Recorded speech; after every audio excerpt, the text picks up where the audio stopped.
I'm standing outside her office door, staring at the nameplate that reads Professor Michaels in bold black letters, and my heart is pounding so hard I can feel it in my throat. I tell myself it's just nerves, that this is about my failing grade and nothing more. But the way my pulse races says something different. The hallway is empty, silent except for the hum of the air conditioning and the sound of my own breathing, and I'm about to knock when her voice cuts through the quiet like a blade wrapped in silk. Are you going to stand out there all night, or are you coming in? The words are low, playful, and they send a jolt straight through my chest. I push the door open slowly, and the first thing I see is her leaning against the edge of her desk with her arms crossed, watching me with a small smile that makes my stomach flip in a way I'm not prepared for. She's wearing a dark blouse that fits just right, her hair falling loose over one shoulder, and the way she tilts her head slightly makes it clear she's been waiting for me to arrive. Her eyes never leave mine as I step inside, and the door clicks shut behind me with a finality that feels louder than it should. You look nervous, she says, and her smile widens just a fraction. Relax, I don't bite, not during office hours anyway. Before we continue, please like this video, subscribe, and let me know where you are watching from. She gestures toward the chair across from her desk, but she doesn't sit down herself. Instead, she stays exactly where she is, close enough that I can see the curve of her mouth, the way her gaze studies me like I'm some kind of puzzle she's been trying to solve all semester. The air between us feels heavier than it should, thick with something I can't name, and I catch the faint trace of her perfume, something warm and subtle that makes it hard to focus on anything else. I lower myself into the chair and try to remind myself why I'm here: the failing grade, graduation on hold, my entire future hanging in the balance.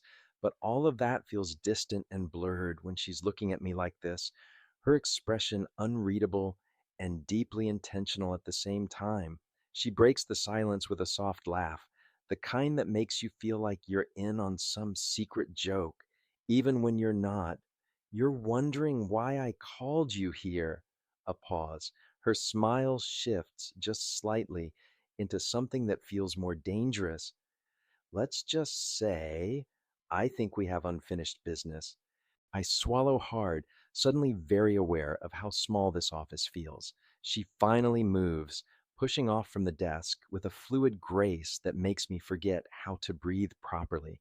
She walks slowly around the side of it, every step deliberate, measured, and I feel each one like it's closing the distance between us in more ways than physical space. When she reaches the front edge of the desk, she perches there, right in front of me, close enough that I can see the way her blouse catches the lamplight, the way the fabric shifts with each breath she takes. Her gaze settles on me with an intensity that makes my skin feel warm, and I realize she's been watching me with something I can't quite read. It's not the cool, professional assessment I'm used to from her during lectures. There's something else beneath it, something that makes me shift slightly in my seat. You failed my class, she says, her voice calm but carrying weight. But not because you're not smart. I open my mouth to respond, maybe to defend myself or explain, but she continues before I can get a word out. You failed because you held back all semester. Every paper you turned in, every discussion you barely participated in, every time you had something to say but swallowed it down instead. She pauses, letting the words settle between us. I saw it every single time. The way she says it doesn't feel like academic feedback. It feels deeply personal, like she's been paying attention to far more than just the grades she recorded in her book. It feels like she's been watching me in ways I never noticed, and the realization sends a strange thrill through my chest. She leans forward slightly, her elbows resting on her knees, bringing her face closer to mine. I catch myself holding my breath without meaning to. I watched you all semester, she says quietly. You have potential, real potential, but you're afraid to show it. The words land heavier than they should, and I want to argue to tell her she's wrong, but the truth is she's completely right. I have been afraid, afraid of failing, afraid of looking foolish, afraid of putting myself out there only to fall short. I try to respond, to say something that might explain myself, but she raises one finger gently, that same playful smile returning to her lips. Let me finish. I close my mouth. She stands up from the desk, walking across the small office toward the window behind her. The blinds are halfway open, letting in the dim glow from the parking lot lights outside. And when she glances back over her shoulder at me, the way the soft light frames her face makes my pulse skip in a way I can't control. So here's the deal, she says, turning just enough to hold my gaze. Extra credit, but not the kind you're thinking. I don't know what to say to that. My mind scrambles for meaning, for context, for any clue about where she's going with this, but I come up empty. All I can do is sit there, watching her, waiting for her to explain. She turns fully to face me now, leaning back against the window frame with her arms crossed loosely over her chest. She looks completely at ease, like she's in total control of this moment, and maybe she is. I want to see what you're really capable of, she says, her voice low and steady. No fear, no holding back, no second guessing yourself before you even try. The words hang in the air between us, suspended in the quiet of the office, and I'm suddenly very aware of how silent the building is at this hour. No footsteps in the hallway, no voices from neighboring offices, just the two of us alone and the weight of whatever she's offering. She pushes off from the window and walks back toward me, her steps slow and purposeful. She stops just a breath away from where I'm sitting, close enough that I have to tilt my head up slightly to meet her eyes, close enough that I can feel the warmth radiating from her, that I can see the way her chest rises and falls with each steady breath. So, she says, her voice softer now, almost a whisper, are you in? The question hangs there, loaded with meaning I'm only beginning to understand. It feels like she's asking for more than just agreement to some academic exercise. It feels like she's asking me to step into something unknown, something that makes my heart race and my hands tighten on the armrests of the chair. I meet her gaze and hold it, searching her expression for some hint of what she really means, what she really wants from me, but all I find is that same confident smile, that same unreadable look that's been driving me crazy since I walked through the door. Yes, I hear myself say, and my voice comes out steadier than I expected. I'm in. Her smile widens just a little, and there's something in her eyes that makes me feel like I've just agreed to far more than I realize. If you're enjoying this moment, like and subscribe. Drop a comment to tell me your favorite part so far. She moves away from me, giving me just enough space to breathe again, but the air between us still feels charged with something electric. She leans back against her desk, one hand resting on the surface beside her, and when she speaks again, her voice carries a different quality, something more probing. What are you afraid of? She asks. Really? The question catches me off guard. I expected her to talk about assignments, about coursework, about whatever this extra credit actually entails, but instead she's asking me something no professor has ever asked, something no one has ever asked me before. I hesitate, my mouth opening, but no words coming out, because how do you answer something like that honestly when you've spent so long pretending the fear doesn't exist? She doesn't rush me, she just waits, patient and still, her eyes searching mine like she already knows the answer, and she's simply giving me the chance to say it out loud. Finally, I force myself to speak. I'm afraid of trying and still not being good enough. I say, and the words come out quieter than I intended, of putting everything I have into something and having it mean nothing in the end. For a moment, she doesn't respond. She just looks at me, and I brace myself for the lecture, for the reassurance that feels hollow because it comes from someone who doesn't really know me. But neither of those things happen. Instead, she nods slowly, like I've just confirmed something she suspected all along. I thought so, she says softly. Her hand moves, reaching toward me, and I freeze. My entire body goes still as I watch her fingers extend toward my shoulder, close enough that I can almost feel the contact before it happens. But at the last second, just when I think she's going to touch me, she pulls back with a soft smile. See, she says, her voice carrying that teasing edge again. That's what I mean. You stop yourself right before the good part.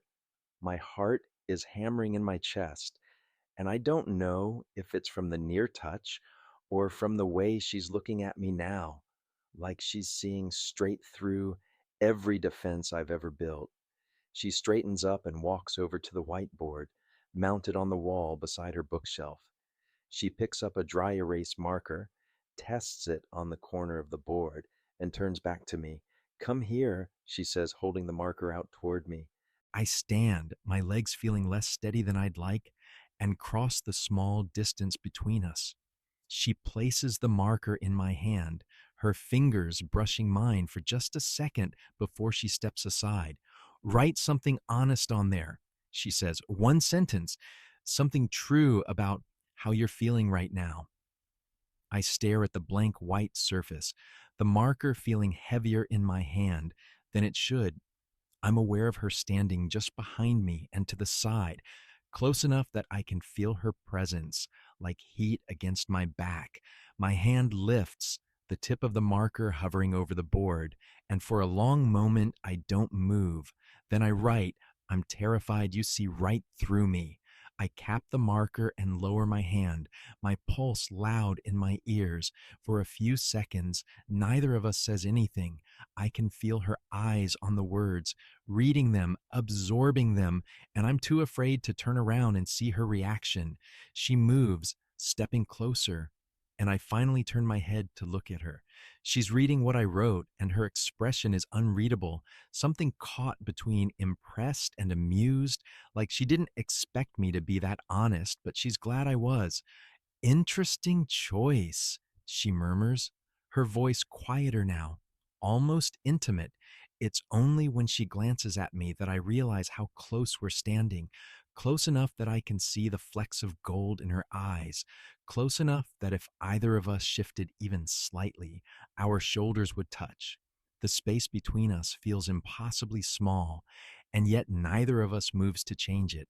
She holds my gaze for another heartbeat, and something passes between us that I can't put into words. Finally, she steps back, breaking the moment, and walks over to her desk. She picks up her coffee cup, takes a sip, and makes a face.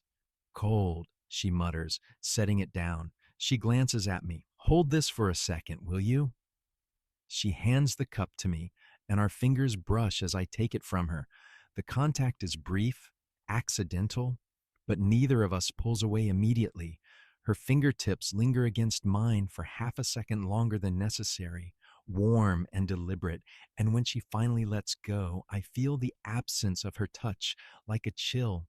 I stand there holding her coffee cup, watching as she rummages through a stack of papers on her desk, looking for something. My fingers are still tingling from where hers touched mine, and I'm hyper aware of the fact that I'm holding something that belongs to her, something she's used, something that still carries the faint warmth of her hand. When she finally finds what she's looking for, she turns back to me and notices I'm still holding the cup. She takes it from me with a small smile, and this time when our fingers brush, it feels intentional. She sets the cup aside and steps back, studying me with that same unreadable expression. You're doing better already. she says, and there's something in her tone, something in the way her eyes linger on mine that makes me think she's not talking about extra credit anymore. The realization sends a rush of heat through my chest, and I don't know what to do with it. I don't know what any of this means, but I know that the air between us has shifted again, becoming something heavier and harder to ignore. She tilts her head slightly, her smile widening just a fraction. See, you didn't hesitate that time. You just did it. I realize she's right. When she asked me to write something honest, I didn't overthink it. I didn't second guess myself into paralysis. I just wrote what I felt, and somehow that simple act has changed the dynamic in this room entirely. She walks past me, close enough that her shoulder nearly brushes mine, and stops in front of the whiteboard to read my words again. I'm terrified you see right through me, she reads aloud, her voice soft. She glances back at me over her shoulder. You should be less terrified of that and more curious about what I see when I do. The words hang in the air between us, loaded with meaning, and I feel my throat tighten. There's a challenge in her tone, an invitation to keep going, to keep pushing past the fear that's held me back for so long. I meet her gaze and hold it, and for the first time tonight, I don't look away. Like this, if you feel the tension, subscribe and tell me what you do in this moment. The energy in the room shifts, becoming something quieter and less charged with that playful tension that's been driving everything up until now. She erases what I wrote on the whiteboard with a few swipes of her hand, sets the eraser down, and walks back over to where I'm standing. But instead of perching on her desk again or maintaining that careful distance she's been playing with all night, she gestures toward the chair I was sitting in earlier. Come on, she says softly, sit. I lower myself back into the seat, expecting her to return to her position behind the desk or across from me where she can maintain that professional barrier. But she doesn't.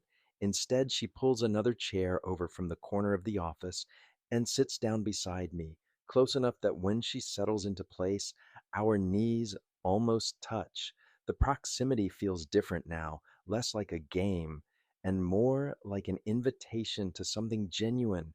She's quiet for a moment, her gaze fixed on her hands resting in her lap, and when she finally speaks, her voice carries a softer quality I haven't heard from her before. I became a professor because I needed to prove something to myself, she says, not to anyone else, just to me. I stay quiet, sensing that she's sharing something real, something she doesn't offer to just anyone. When I was your age, I was terrified of everything, she continues, terrified of failing, of being seen as not good enough, of putting myself out there only to be torn down. So I played it safe. I did the bare minimum to get by, told myself it was enough, and convinced myself that mediocrity was the same thing as security.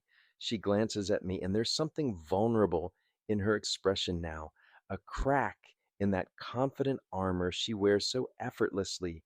I was hard on you because I saw that same fear in you, she admits. The way you'd shrink back during discussions, the way you'd write these brilliant observations and bury them under safe, forgettable conclusions. It reminded me of who I used to be, and I couldn't stand watching you do the same thing I did. Something about the way she says it makes my chest tighten. No one has ever seen me like that before, not clearly enough to call it out, not honestly enough to admit it came from a place of understanding rather than judgment. I find myself talking without planning to, words spilling out that I haven't said to anyone because I've never felt safe enough to admit them. I almost didn't come back this semester, I say quietly.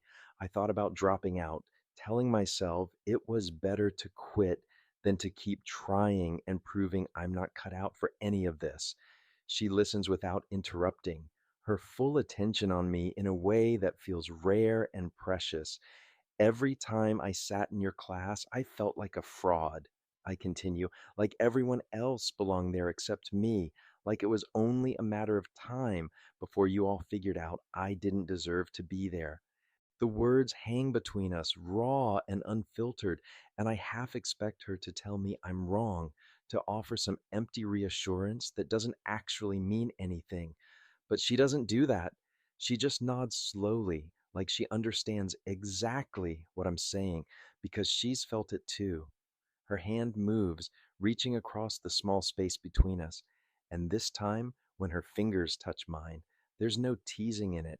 She rests her hand gently over mine, warm and steady, and the simple kindness of the gesture makes my throat tighten. "You're not a failure," she says quietly, her voice carrying a certainty that cuts through every doubt I've been carrying. "You never were." The air between us shifts in that moment, becoming something tender and real. The playful flirtation that's colored everything up until now fades into the background, replaced by something deeper and harder to name. I realize I'm not looking at my professor anymore, not in the way I have been all semester. I'm looking at someone who sees me, truly sees me, in a way no one else has. We sit in silence for a moment, her hand still resting over mine, and it's the most comfortable I've felt in months. There's no pressure to fill the quiet with words, no need to explain or justify or defend. We're just here, together, and somehow that's enough. She smiles after a while, and it's softer now, almost shy. It's a rare crack in the confidence she wears so naturally, and seeing it makes her feel more human, more reachable. "I'm glad you came tonight," she says, her voice barely above a whisper. I don't know how to respond to that. Don't know what words could possibly match the weight of everything that's passed between us in this small office. So I just meet her eyes and hold her gaze, and something passes between us that doesn't need language to be understood. It's an acknowledgement, a recognition, a quiet agreement that whatever this is, it matters. Her thumb brushes lightly against the back of my hand, just once before she pulls away and sits back in her chair. The absence of her touch feels immediate, but the warmth of it lingers. "You're going to be okay," she says, and the way she says it makes me believe her. If you've ever felt this kind of connection, tap like and share your favorite moment below. She stands suddenly, the movement pulling me out of the comfortable quiet we've settled into. I watch as she walks over to her desk, her fingers trailing along the edge before she opens one of the drawers and pulls out a folder. I recognize it immediately by the university logo on the tab and the way my name is written across the front in her precise handwriting. My final grade sheet. My stomach tightens, that familiar knot of anxiety returning, but before I can say anything, she sets the folder aside without opening it and turns back to face me. Forget the grade for a second, she says, her voice carrying a weight that makes me sit up straighter. I want to ask you something. She's looking at me with an intensity that makes everything else in the room fade away. The stacks of papers on her desk, the books lining her shelves, the hum of the air conditioning, all of it disappears until there's nothing but her eyes locked on mine. Do you trust yourself? She asks, not because I'm telling you to, not because someone convinced you that you should, but because you actually believe it. The question hangs in the air between us, heavier than anything else she's asked tonight. I want to give her the answer I think she wants to hear, the easy one, but something about the way she's watching me tells me she'll know if I'm lying. So I actually think about it. I let the question settle, let it sink down into all the places I usually avoid looking. And for the first time in longer than I can remember, I realize the answer is yes, not the loud, confident kind of yes that comes from arrogance or false bravado, but the quiet, steady kind that comes from finally understanding that I'm enough, even with all my flaws and fears and doubts, that I don't need to be perfect to be worthy of trying. I nod, meeting her gaze without flinching. Yes, I say, and my voice comes out clearer than I expected. I do. Her expression shifts, softening into something warm and genuine. Her smile starts slow, spreading across her face like sunrise breaking over a horizon. And when she speaks again, her voice carries a pride that makes my chest feel tight.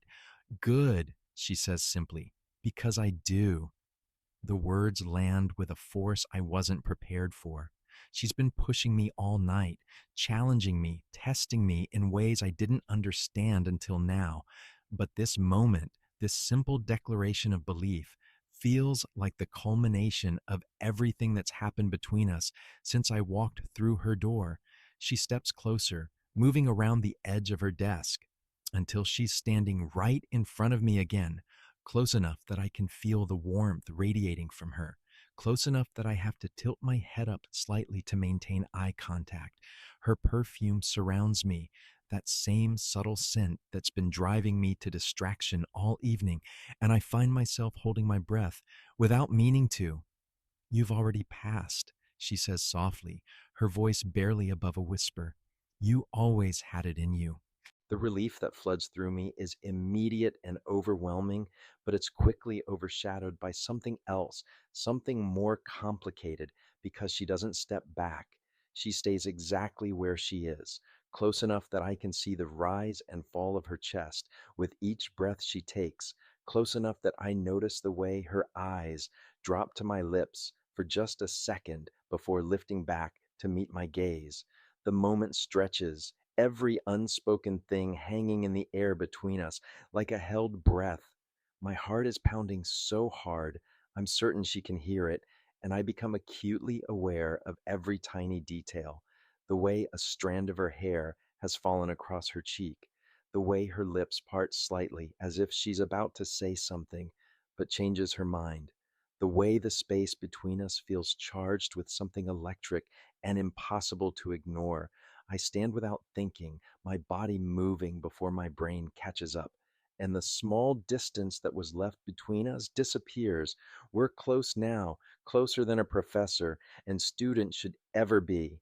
And for a heartbeat, neither of us moves. We just stand there, locked in place, the world outside this office ceasing to exist entirely. She whispers something, her voice so quiet I almost don't catch it. Sometimes the best lessons happen outside the syllabus. The words send a shiver down my spine, and I feel my breath catch in my throat. We're so close now that our foreheads nearly touch, and I can feel her breath against my skin, warm and steady and real. Every nerve in my body is screaming at me to close the final inches between us, to cross whatever invisible line we've been dancing around all night.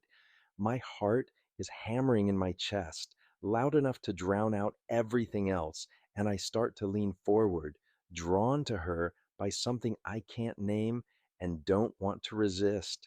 But just as I'm about to close the distance, she pulls back with a soft, knowing smile. The loss of her proximity feels like a physical thing, and I stand there frozen, my mind struggling to catch up with what just happened. She holds my gaze for another second, something unreadable flickering in her eyes, before she turns and picks up the folder from where she set it on the desk. She holds it out to me, and I take it with hands that aren't quite steady. Open it, she says gently.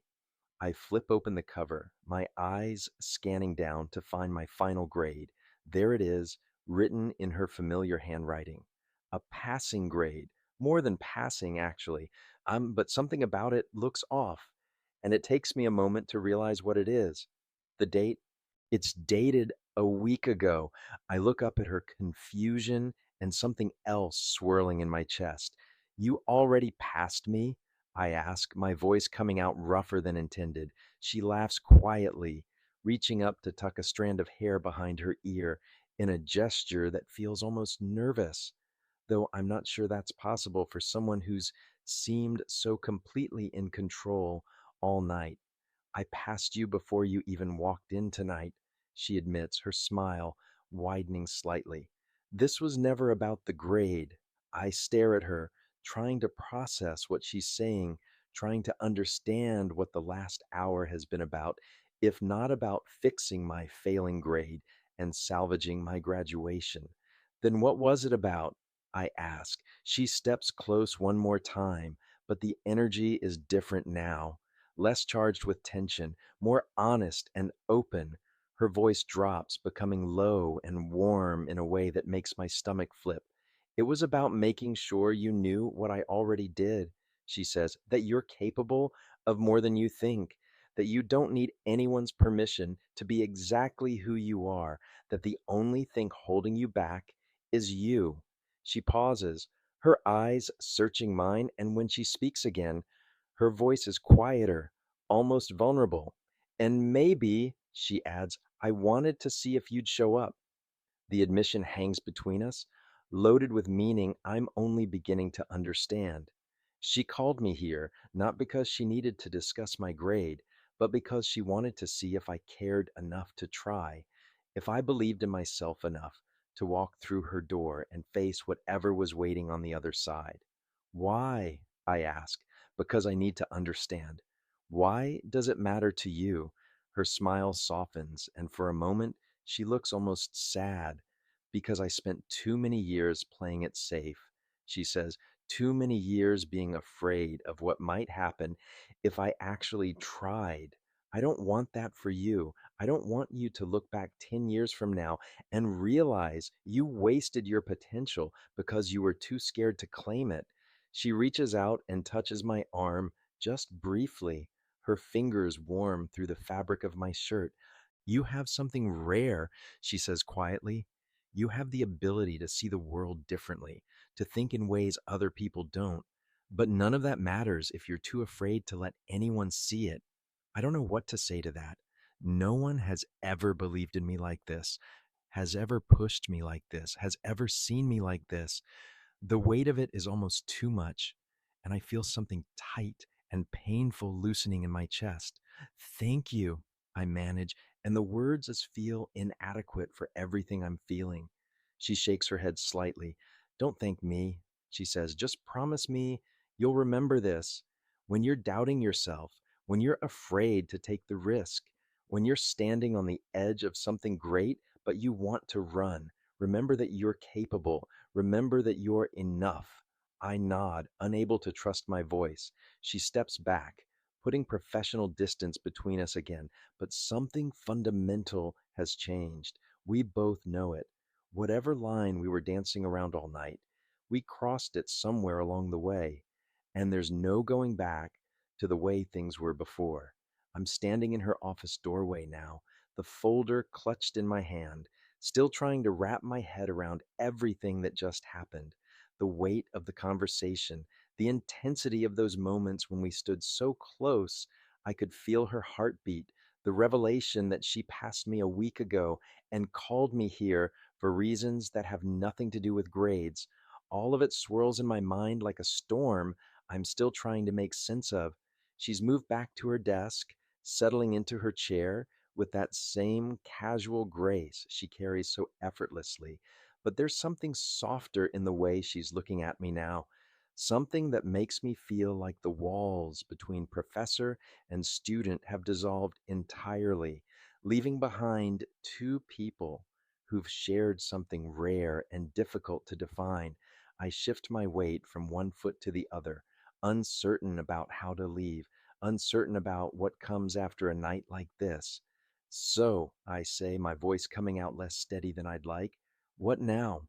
She looks up from the papers she's pretending to organize, and that playful glint I've come to recognize returns to her eyes, softening the moment just enough to make it bearable. Now, she says, leaning back in her chair, you graduate, you move forward, you stop doubting yourself every time you're faced with something challenging. She pauses, her gaze holding mine, and when she speaks again, her voice is quieter, more intimate. And maybe you stop by sometime. Off the record, the words land with a weight that makes my chest tighten. There's an invitation in them, something unspoken but unmistakable, and I find myself smiling for the first time all night. really smiling, the kind that reaches my eyes and makes my face feel warm. She mirrors my expression, her own smile widening in response, and for a moment, we just look at each other across the small space of her office, two people who've shared something neither of us fully understands yet. I turn to leave, taking a step into the hallway, but her voice stops me before I can get far. Hey, I turn back, and she's standing now, leaning against the door frame with her arms crossed loosely over her chest. That same teasing smile is playing at her lips, the one that's been driving me crazy all evening, the one that suggests she knows exactly what effect she has on me. For what it's worth, she says, her voice carrying just enough warmth to make my heart skip. You were always my favorite student. Before I can respond, before I can find words that match the weight of what she just said, she steps back and closes the door softly. The click of the latch echoes in the empty hallway, leaving me standing there with a racing heart and a folder full of second chances I didn't even know I needed. I stare at the closed door for a moment longer, half expecting her to open it again, but she doesn't. So I turn and start walking down the hallway, my footsteps echoing off the walls in the silence of the building. The campus is empty at this hour, most of the lights turned off, and I feel like I'm moving through a dream I'm not quite ready to wake up from. As I push through the exit doors and step into the cool night air, I realize with perfect clarity that tonight was never about extra credit. It was never about fixing a failing grade or salvaging my academic record. It was about her showing me something I've been too afraid to see in myself, about her believing in me when I'd stopped believing in myself entirely.